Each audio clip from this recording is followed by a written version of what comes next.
to go give to another country for humanitarian aid. We ought to get the Chinese to take care of the people. But is it? China tends to benefit its own contractors with its assistance. It does deals where they provide infrastructure, construction in exchange for commodities. And these are non-market transactions, often not transparent transactions.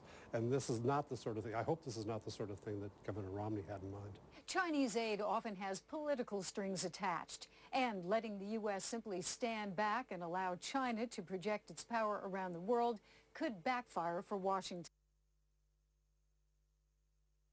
In light of the ongoing crackdown on civilians, the Arab League has announced the suspension of the membership of Syria. The regional body has also called for sanctions against the regime of President al-Assad. The announcement came in an emergency meeting of the League at its headquarters in Cairo, following weeks of deadly violence in the Syrian city of Homs. Media reports say at least 125 people were killed in the past few days. CNN's Ben Whitman has more on that story.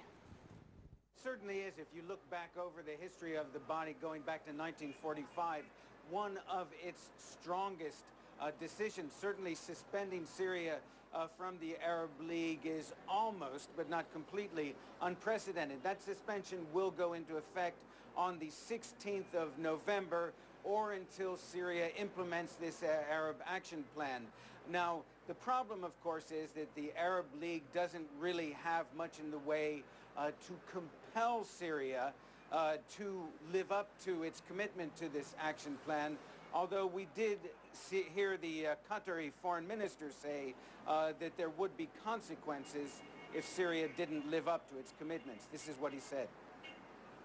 If they do not abide by the decision of the League and abide by the agreement of the League and stop the killing and allow media in and release political prisoners, this will complicate matters, and we do not wish or hope for this.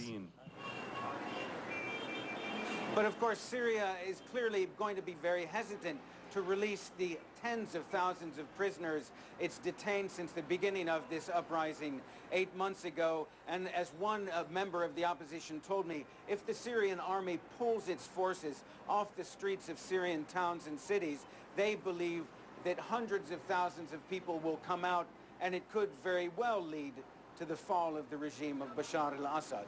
Jonathan? Ben Wiedemann, live. We now take our second break. Stay tuned.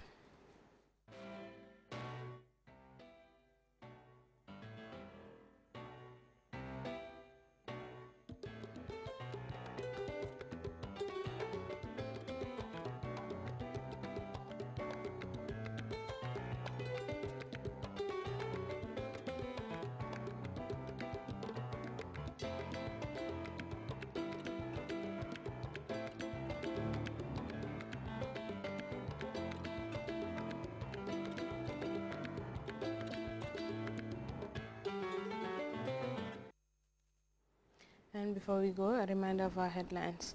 The chairman of the Independent Electoral Commission, Alhaji Mustafa El Karayel, has promised a free and fair presidential election. Dozens of Alhajis and Ajaratus have jetted into Banjul after fulfilling Islam's fifth pillar, the Hajj. Republican presidential hopeful and influential former Governor Mitt Romney has urged the U.S. to stop giving aid to China, citing the over $180 billion trade deficit with China. And the Arab League has purged Syria from its ranks and called for sanctions against Damascus. This as the Assad regime continues its deadly crackdown on dissent. You can also follow those stories and other GRTS programs live on our website at www.grts.gm. There you can also monitor GRTS Radio Live. That brings us to the end of this edition of the news. Thanks for watching. Have a nice day and enjoy our programs.